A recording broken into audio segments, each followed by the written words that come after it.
ఎన్నికల వేళ పల్లా రాజేశ్వర్ రెడ్డికి కొత్త తలనొప్పి. వరంగల్, ఖమ్మం, నల్గొండ పట్టభద్రుల ఎమ్మెల్సీ ఎన్నికల పోరు రసవత్తరంగా మారుతోంది. ఈ నియోజకవర్గంలో సిట్టింగ్ ఎమ్మెల్సీగా ఉన్న పల్లా రాజేశ్వర్ రెడ్డి మరోసారి తన అదృష్టాన్ని పరీక్షించుకునేందుకు రంగం సిద్ధం చేసుకున్నారు. 3 ఉమ్మడి జిల్లాలలో క్రమంగా ప్రచారం చేసుకుంటూ వచ్చిన గత 3 రోజుల నుంచి ప్రచార స్పీడును పెంచారు. క్షేత్రస్థాయిలో పరిస్థితులు పల్లా రాజేశ్వర్ రెడ్డికి అనుకూలంగా లేకపోవడంతో 3 జిల్లాల మంత్రులు రంగంలోకి దిగారు. దీంతోనైనా గ్రాడ్యుయేట్స్ పల్లా రాజేశ్వర్ రెడ్డి వైపు మరోసారి చూస్తారా లేదా అనేది డౌటే. ఎందుకంటే గత ఎన్నికల్లో ఇచ్చిన హామీలపై ఇప్పటి వరకు స్పష్టత లేకపోవడం, సోషల్ మీడియా వేదికగా పల్లా రాజేశ్వర్ రెడ్డికి వ్యతిరేకంగా జరుగుతున్న ప్రచారంతో టీఆర్ఎస్ శ్రేణులు సైతం ఉక్కిరిబిక్కిరి అవుతున్నారు. ఇటీవల కాలంలో మంత్రి కేటీఆర్ తెరపైకి తీసుకువచ్చిన నిరుద్యోగ భృతి అంశంపై పట్టభద్రుల ఎమ్మెల్సీ ఎన్నికలో టీఆర్ఎస్కు కొత్త తలనొప్పి తీసుకువచ్చింది అనే చెప్పాలి. వాస్తవానికి నిరుద్యోగ భృతి అంశం మంత్రి కేటీఆర్ ప్రస్తావన ముందు వరకు మూలన పడింది. ఆ అంశాన్ని నిరుద్యోగులు పెద్దగా లెక్కలోకి తీసుకోలేదు. కానీ ఇటీవల నిరుద్యోగ భృతి తెరపైకి రావడం ప్రతిపక్షాలకు మంచి అస్త్రం దొరికినట్లు అయ్యింది. అసలే ప్రభుత్వ ఉద్యోగ నోటిఫికేషన్లు లేక తీవ్ర అసంతృప్తితో ఉన్న నిరుద్యోగులను కదిపినట్టు అయ్యింది. దీంతో టీఆర్ఎస్ శ్రేణులకు క్షేత్రస్థాయిలో ప్రచారం చేసేందుకు వెళితే ప్రధానంగా నిరుద్యోగ భృతి నోటిఫికేషన్ల విషయంపై వ్యతిరేకత ఎదురవుతుంది. సోషల్ మీడియా వేదికగా ఎమ్మెల్సీ అభ్యర్థి పల్లా రాజేశ్వర్ రెడ్డిపై నెగిటివ్ టాక్ విపరీతంగా నడుస్తోంది. గత ఎన్నికల సందర్భంగా ఇచ్చిన హామీలు మొదలుకొని నిన్న మొన్న ఎమ్మెల్సీ నామినేషన్ నేపథ్యంలో సమర్పించిన అఫిడవిట్ వరకు ప్రతి అంశంపై నెగిటివ్ కామెంట్స్ హల్చల్ చేస్తున్నాయి. పల్లా రాజేశ్వర్ రెడ్డి ఎన్నికల అఫిడవిట్లో సొంత కారు లేదని పేర్కొనడం వైరల్గా మారింది.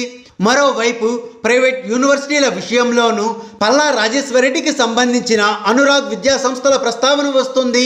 పోయిన ఎన్నికల్లో గెలిస్తే అనురాగ్ యూనివర్సిటీ వచ్చింది, ఈ ఎన్నికల్లో గెలిపిస్తే ఉస్మానియా యూనివర్సిటీకి తాళం పడుతుంది అంటూ పల్లా రాజేశ్వర్ రెడ్డిని ట్రోల్ చేస్తుండడం గమనార్హం.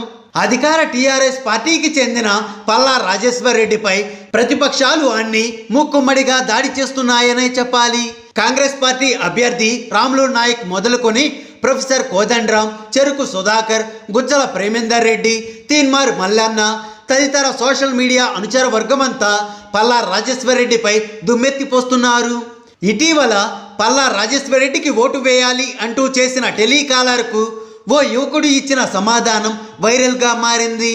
గెలిచిన తరువాత ఏనాడు పట్టభద్రుల పక్షాన మాట్లాడిన దాఖలాలు లేకపోవడంతో క్షేత్రస్థాయిలో టీఆర్ఎస్ శ్రేణులు ఇబ్బందులు ఎదుర్కొంటున్నారనే చెప్పాలి. సోషల్ మీడియా వేదికగా సాగుతున్న నెగిటివ్ టాక్ను తిప్పికొట్టలేకపోతున్నారు.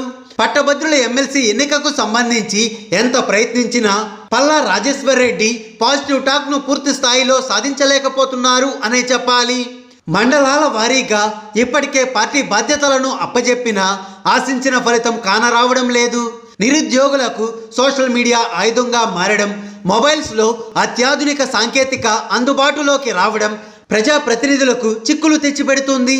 అసలే యువత ఎమ్మెల్సీ ఎన్నికల్లో ఓటు కోసం ప్రయత్నిస్తే సొంత నియోజకవర్గంలో అబాసుపాలయ్యే పరిస్థితులు ఉండడంతో ఎమ్మెల్యేలు సైతం అంటి ముట్టనట్లుగానే ఉంటున్నారు. దీంతో పల్లా రాజేశ్వర్ రెడ్డి సొంత సర్వేలో ఆశించిన ఫలితాలు లేకపోవడంతో మంత్రులను రంగంలోకి దించారు.